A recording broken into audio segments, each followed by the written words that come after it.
자, 저작권 및 초상권에 대한 공지 확인해 주시기 바랍니다. 네, 물리학 강의를 시작하도록 하겠습니다. 자, 11페이지 보시면 여러분들 11페이지부터 선생님이 채워주지 못한 빈칸을 채워볼게요. 근데 여러분들 앞에 강의에서 선생님이 교과서에서 필기했던 내용이 여기 들어가면 되거든요. 그래서 여러분들 앞에서 교과서에서 했던 내용을 여기다가 써주시면 돼요. 선생님이 온라인 클래스 여러분들 등교하기 전에 교과서로 수업했잖아요. 그죠? 기억나죠? 그래서 교과서에 있는 내용하고 동일한 거는 선생님이 따로 부교재 안 했단 말이지. 근데 이제 교과서에 없는 내용 중에 부교재에 있는 그 내용들은 선생님이 직접 여기다 필기를 해줄 거예요. 알겠죠? 자, 우선은 연습해보기 여기 보시면 작용 반작용의 연습. 자, 만약에 철수가 여기서 그림 보시면 철수가 배를 이렇게 누르겠죠, 그죠? 이 철수가 배에 타고 있을 때 철수가 배에게 힘을 작용할 수 있겠지, 그지? 그래서 철수가 작용하는 힘이 바로 여기 F 철수가 배에게 작용하는 힘이다. 뭐 그렇게 써주시면 됩니다. 그래서 철수가 배를 누르는 힘, 조각배, 요 자신의 배가 아니라 이 떠 있는 배를 아래로 누르는 힘. 힘의 반작용은 배가 철수를 떠받치는 힘이겠죠, 그죠?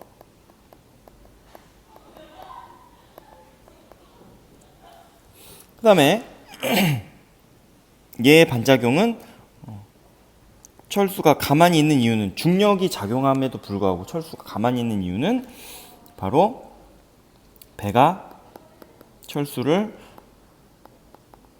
받치고 있어서 그렇죠, 그죠? 자, 그 다음에 보시면 네, 철수가 지구를 잡아당기는 힘이 있겠죠.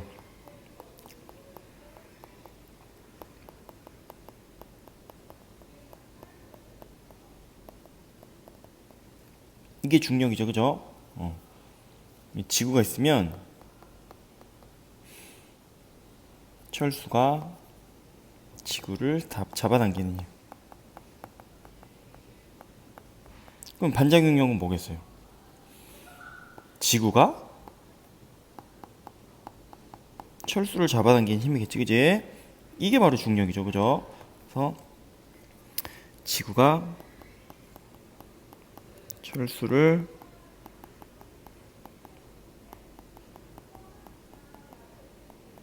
잡아당기는 힘이 됩니다.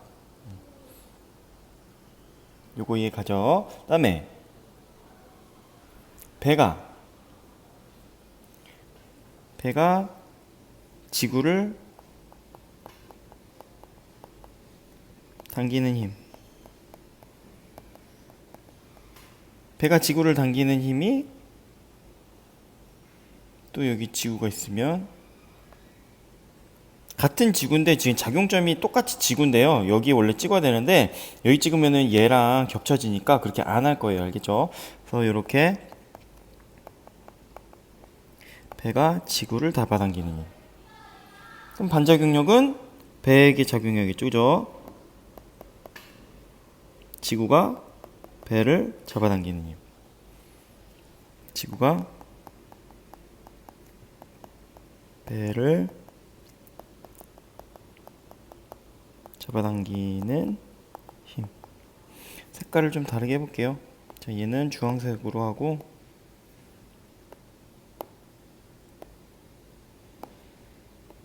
얘네는 저희 그림 그대로 파란색으로 하고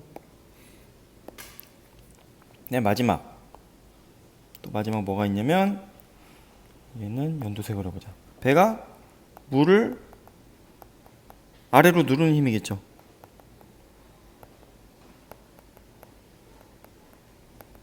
얘의 반작용력은 물이 배를 떠받치는 힘이겠죠, 그죠?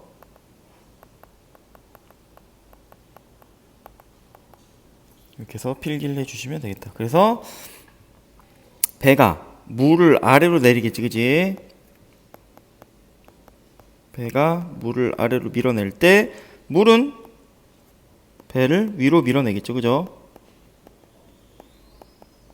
이런 식으로 표시해주면 되겠어요.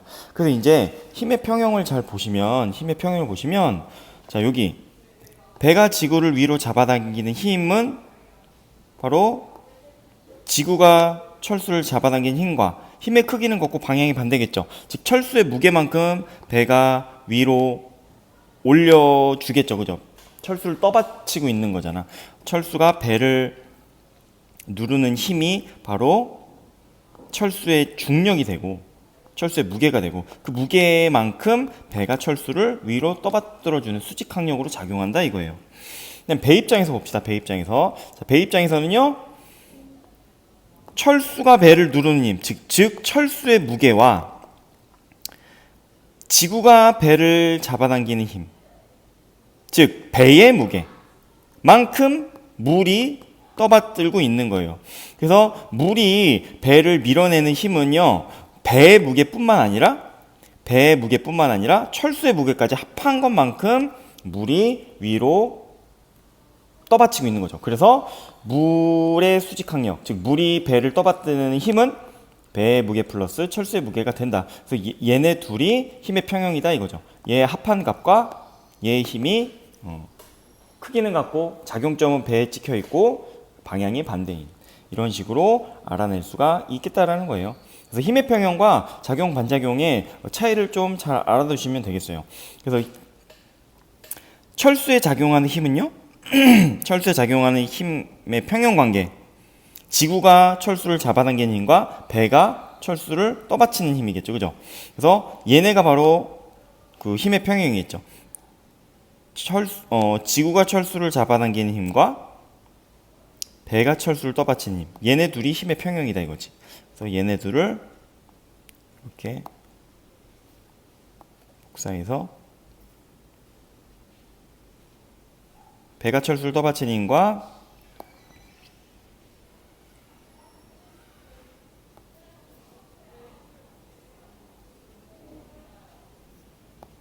지구가 철수를 잡아당기는 힘, 요게 바로 힘의 평형이다 이거죠. 요 둘이 힘의 평형 관계. 배에 작용하는 힘은요, 아까 말했듯이 지구가 배를 잡아당기는 힘과 그 다음에 배가 철수를 떠받치는 힘을 더한 값이 지구가 배를 잡아당기는 힘과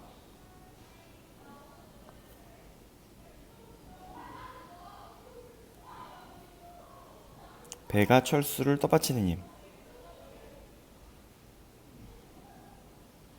아니다, 철수가 배를 아래로 누르는 힘이지, 그지?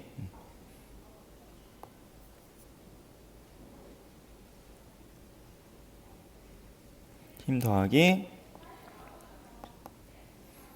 철수가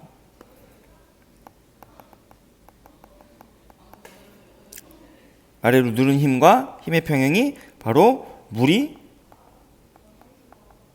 배를 떠받드는 힘이에요.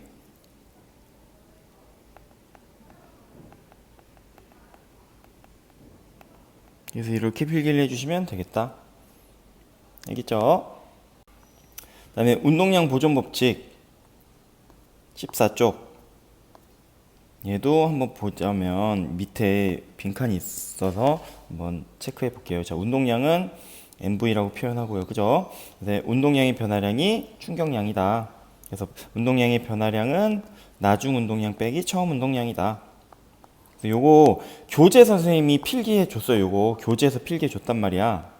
그래서 교재라는 것은 교과서. 그래서 여러분들 분명히 온라인 클래스에서 교과서 필기를 해 놓은 게 있을 거예요. 그거를 부교재에 옮기라고 선생님이 오프라인 수업 때 얘기했었는데 그거를 까먹은 친구들이 있어서 다시 한번 정리해 줄게요. 자, 보시면 F는 ma, 이 뉴턴 제2법칙이죠. 얘가 바로 뉴턴의 제2법칙이야.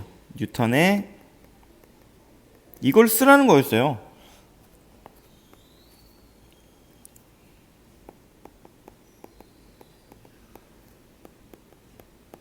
운동 제2법칙이죠. FMA에 의해서 델타 T분의 델타 P가 나왔다라는 거예요. 즉 힘은 단위 시간 동안 운동량의 변화량이다라는 거지. 자, A가 B에게 받은 힘의 크기 F1은 B가 A에게 받은 힘의 크기 F2와 같다. A가 B에게 작용하는 힘과 B가 A에게 작용하는 힘의 크기는 항상 같고 작용점이 반대고 방향도 반대다. 이건 뉴턴의 제 몇 법칙이에요? 뉴턴의 운동 제3법칙이죠. 작용 반작용의 법칙.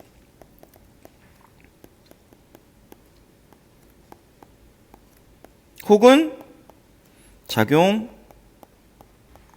반작용 법칙. 요걸 쓰라는 거예요. 별로 어려운 게 아니었어. 그래서 여러분들 이거는 내가 강의에서 다 설명했고 교재에는 나중에 숙제로 내준 거잖아. 그러니까 내가 불가능한 걸 한 게 아니라 여러분들 앞에서 다 배운 거를 정리하라고 한 거였어요. 자, 그 다음에 델타 P1은 운동량이 변화량이잖아요. 나중 운동량에서 처음 운동량을 빼주면 되죠. P1은 뭐예요? P1은 A의 운동량이 변화량이 P1이잖아. 그죠? 그러면은 A의 나중 운동량에서 A의 처음 운동량을 빼주면 되겠지. 델타 P1은. 그래서 M1 V1' 빼기 M1 V1이 된다 이거죠. 이해갑니까? 자, 그 다음에 이제는 초록색을 해주면 되잖아. 델타 P2는 나중 운동량에서 처음 운동량을 빼주면 되잖아요. 그래서 M2 V2' 빼기 M2 V2 이렇게 된다 이거지. 제 얘네의 합이 같다. 요거는 델타 P1과 델타 P2의 합이 항상 같다라는 거예요. 왜냐? 얘네는 크기는 같고 얘네 방향은 항상 얘가 플러스면 얘가 마이너스. 방향이 항상 반대예요. 왜냐? 작용 반작용 법칙 때문에. 항상 반대 방향으로 작용한다고 했잖아. 힘의 크기가. 그죠? 그래서 F1이 요거고 F2가 요거일 때, 자, F1과 F2의 힘의 크기는 같고 방향이 반대니까 마이너스니까 절대값 씌우면 똑같다 이거죠. 이게 뉴턴 제2법칙과 제3법칙을 합한 운동량 보존 법칙이 그냥 하늘에서 뚝 떨어진 게 아니라 뉴턴 운동법칙에 의해서 이렇게 유도가 될 수 있다라는 거예요. 요거 이해 갑니까? 그리고 충돌 시간은 A나 B나 다 똑같을 거 아니에요. 그러니까 F1이 F2와 크기가 같으니까 이게 절대값 씌우고 방향은 항상 반대니까 마이너스 씌웠다는 거예요. 요거는 앞에 강의에 있어요. 내가 운동량 보존 법칙 강의하면서 교과서에 필기한 거야. 근데 교과서 내용 여기 그대로 따온 거기 때문에 얘는 따로 필기를 안 해준 거일 뿐이에요.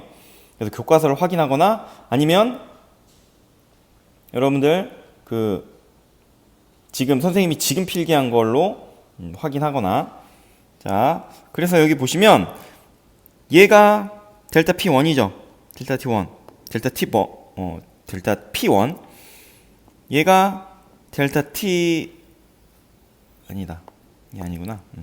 그래서 델타 P1과 델타 P2의 합이 0이다라는 것을 이용해 가지고 델타 P1은 M1 V1' 빼기 M1 V1 더하기 델타 P2 얘 그대로 써주면 되잖아. 얘. 그래서 M2 V2' 빼기 M2 V2가 0이다. 크기는 같고 방향이 반대니까. 그러면은 마이너스가 꼴배기 싫으니까 마이너스 있는 애들을 각각 우변으로 옮겨주면 요 식이 나온다 이거죠. 그래서 요 식은 운동량 보존 법칙이다.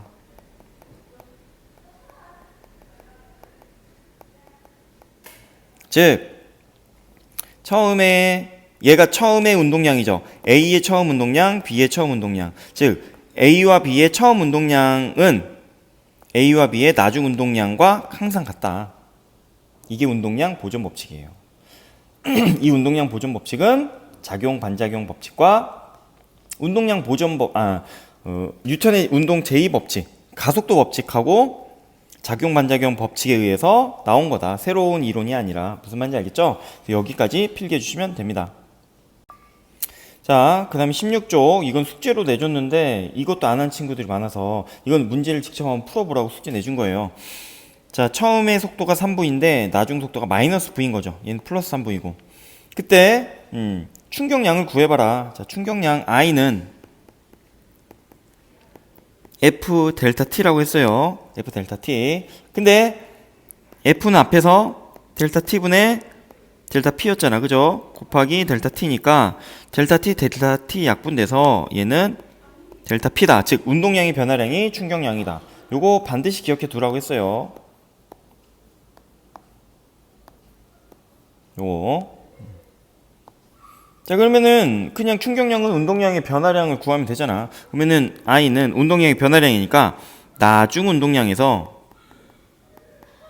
처음 운동량을 빼주면 된다 이거죠. 그럼 나중 운동량은 얘죠. 우리 여기를 플러스로 두면 나중 운동량은 마이너스 MV죠. 빼기 처음 운동량은 플러스 3MV잖아. 그죠? 플러스 3MV. 그러므로 충격량은 마이너스 4MV라는 소리인데 여기서 마이너스라는 소리는 뭐냐? 힘이 플러스 방향이 아니라 마이너스 방향으로 작용했다는 거야. 이 공이. 그러니까 공이 받은 힘의 방향이, 충격량의 방향이 마이너스 방향이다. 즉 힘의 방향이랑 충격량의 방향이 같은 거예요. 왜냐면 시간의 방향은 없기 때문에 힘의 방향이고 충격량의 방향이에요. 그랬을 때 이 공이 속도가 처음에는 플러스 3V였잖아. 근데 나중 속도는 마이너스 V였기 때문에 얘는 당연히 속도가 마이너스 방향 쪽으로 바뀌었잖아요. 그러니까 힘이 얘의 충격력이 마이너스 방향이다. 이렇게 말하면 돼요. 무슨 말인지 알겠죠? 자, 그 다음에 2번. 얘 10kg인 정지에 있던, 정지라고 했으니까 V = 0. 얘가 일정한 힘을 받았대요. 그래서 등가속도 운동하는 것을 나타낸 것인데 물체가 L만큼 이동할 때 걸린 시간이 2초래요. 그래서 L을 통과하는 순간의 속력을 구하시오. 이거는 선생님이 중간고사 때도 낸 거예요. 자, 힘은 20N이다. 그러면 여기서 여러분들 속력 구해봐라 라는 건데 얘는 등가속도 직선운동 공식으로 해도 되고 아니면 충격량과 운동량과의 관계를 해도 돼요. 자, I는 F 델타 T라고 했죠. 얘는 얼마냐면 20N 곱하기 2초라는 거지. 얘는 40N세크예요. 그 다음에 델타 P는 나중 속도를 V라고 해봅시다. 그럼 운동량은 질량 곱하기 속력이잖아. 그죠? 그래서 10kg 곱하기 V 빼기 나중 운동량은 처음 운동량 0이죠. 속도가 0이니까. 그러면 아까 앞에서 I는 델타 P랑 같다고 했잖아. 그래서 여기서 40N세크가 10kg 곱하기 V가 된다 이거지. 자, 뉴턴은 킬로그램 미터 퍼 세크의 제곱이었죠. 그죠? 근데 이제 여기서 세크랑 세크 제곱 약분되고 킬로그램이랑 킬로그램 약분되니까 미터 퍼 세크 나오니까 잘 구했다. 그러므로 V는 여기도 약분되죠? 이렇게. 그러므로 V는 4m per sec. 이렇게 구해도 되고.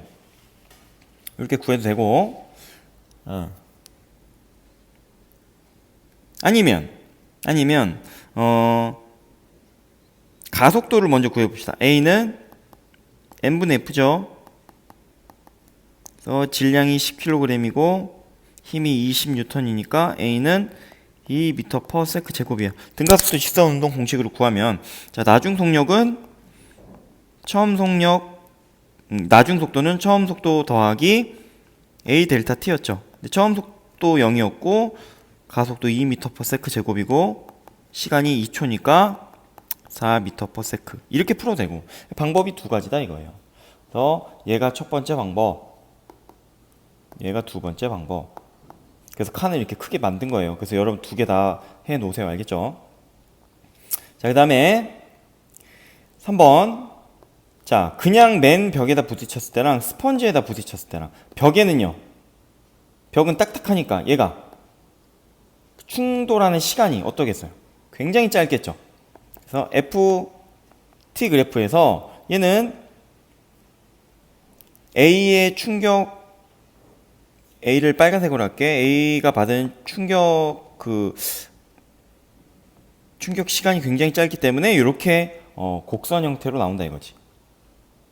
이렇게 좀 더 극적으로 할게요. 좀 더 극적으로. 이렇게, 아니다, 미안해요.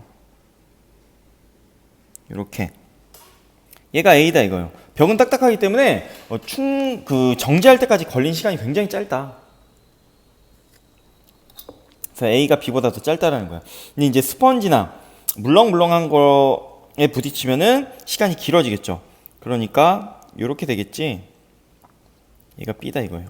시간이 길어지니까. 자, 그러면 여러분들 이 면적은 어때야 될까요? A의 면적과 B의 면적.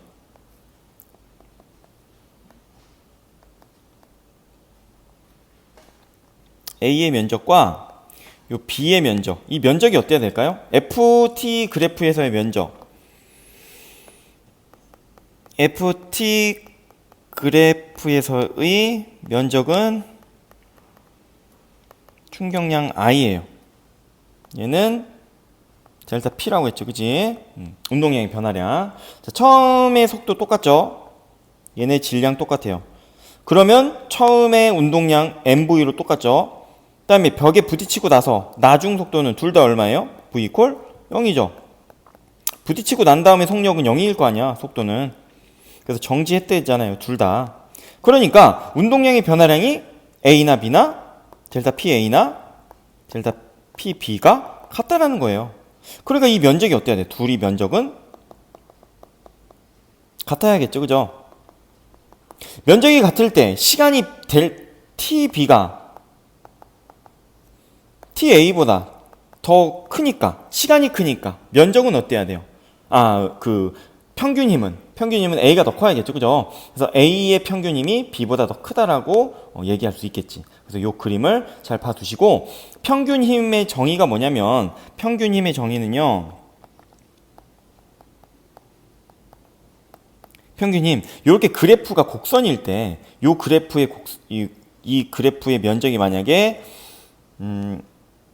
100이라고 했을 때, 얘를 이 그래프의 면적을 우리가 구할 수 없잖아요. 이 100을 정확하게 구할 수 없잖아요. 그죠? 그래서 이 평균 힘은요, 이 그래프의 면적을 구하기 쉽게 하기 위해서 FT 그래프에서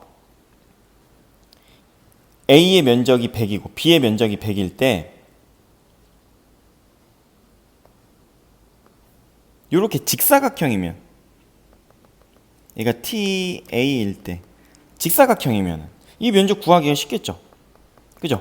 이 면적이 100이 될 때 100 뉴턴 세크지, 그지? 힘의 단위는 뉴턴이고 시간의 단위는 세크니까 면적이 100 뉴턴 세크가 되겠죠, 그죠? 그러면은 요 면적과 요 면적은 어때요? 지금 같죠? 근데 얘는 곡선이니까 구하기가 어려우니까 직선 형태로 만든다는 거예요. 면적을 똑같게 했을 때의 그때 여기 힘이 있을 거 아니야. FA.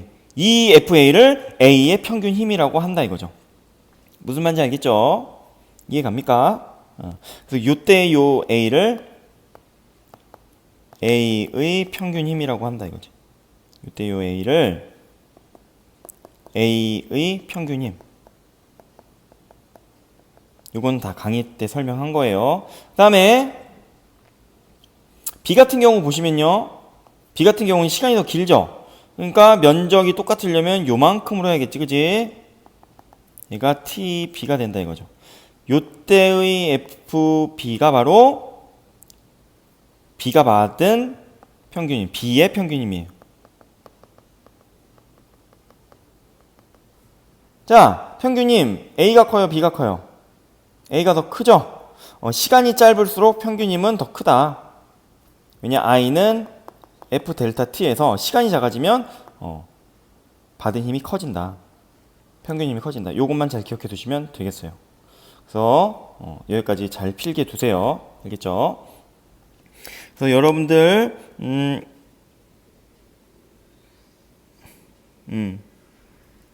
그리고 요거는요, 다양한 일상생활의 예는 이건 숙제라고 했어요. 잘 찾아보세요. 알겠죠? 자, 그래서 여기까지 강의를 하도록 하겠습니다. 내일 과제 철저하게 잘 해오세요. 자, 그 다음에 23쪽. 미안해요. 끝난 줄 알았는데 아니네. 23쪽. 얘도 교재에 선생님이 역학적 에너지 보존 설명하면서 교과서에서 필기한 그 그림 그대로 따와서 부교재 설명을 안 했어요. 여러분들 위에 강의를 한번 보세요. 알겠죠? 이 운동 에너지는요, x1 v1일 때, 얘 당연히 운동 에너지는 2분의 1 mv 제곱이겠지. v1의 제곱. 길이가 x1이고 v1일 때, 그때의 속력이 v1일 때.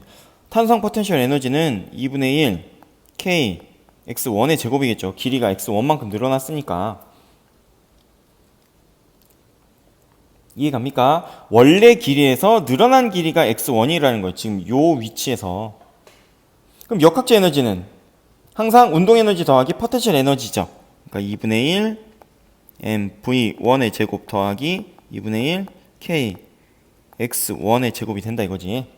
자, x2 v2일 때 2분의 1 mv2의 제곱, 그리고 탄성 포텐셜 에너지는 2분의 1 k x2의 제곱. 그래서 역학적 에너지는요, 더하면 2분의 1 mv2의 제곱 더하기 2분의 1 k x2의 제곱이 된다. 자, 운동 에너지의 변화량과 탄성 포텐셜 에너지의 변화량 구하기. 자, 운동 에너지의 변화량은 나중 운동 에너지에서 처음 운동 에너지를 빼주면 되잖아요. 나중이 얘죠. 얘가 나중, 얘가 처음이잖아. 그래서 여기서는 2분의 1 m v2의 제곱 빼기 2분의 1 m v1의 제곱. 얘는 2분의 1 k x2의 제곱 빼기 2분의 1 k x1의 제곱. 그래서 얘를 이용해서 정리하면, 얘와 얘가 같다고 해서 정리하면,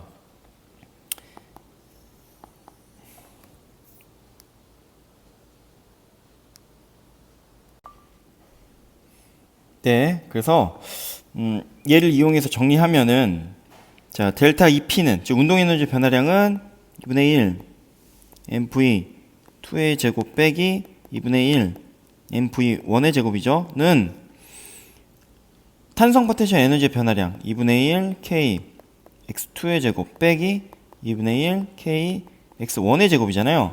여기서 이제 요 마이너스를 이항하면은 플러스가 되잖아. 그래서 얘를 이항해서 만든 식이 얘다 이거죠. 그래서 얘가 처음에 역학적 에너지가 나중에 역학적 에너지와 같다.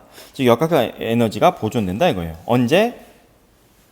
탄성 포텐셜 에너지와 운동 에너지만 존재할 때. 즉 외부의 열 에너지가 방출되지 않을 때. 즉 외력이 작용하지 않을 때. 어떤 친구들은 그거를 뭐 다른 선생님 강의 듣고 뭐 비보존력이란 말을 쓰는데 아직 우리 교육과정에는 그런 얘기가 없어요. 그래서 여러분들은 그냥 중력이나 탄성력 이외의 힘들을 그냥 외력이라고 보시면 돼요. 알겠죠? 여러분들 수준에서는 그 정도만 아시면 돼요. 알겠지? 그래서 운동을 방해하는 힘, 중력이나 혹은 탄성력 이런 애들을 보존력이라고 해요. 왜 그런지는 나중에 대학 가서 배우는 거지 여러분들 뭐 보존력, 비보존력 구분할 필요는 없고 여러분들 수준에서는 중력과 탄성력만 아시면 돼요. 이 역학에서는. 물론 뒤에 전기력, 자기력이 나오는데 전자기력도 이 포텐셜 에너지라는 용어를 쓰거든요.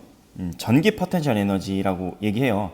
그래서 포텐셜 에너지가 붙는 힘들을 제외한 나머지 애들을 다 비보존력 혹은 뭐 외력이라고 하는데 그 중력이나 탄성력, 전기력 이외의 힘들은요.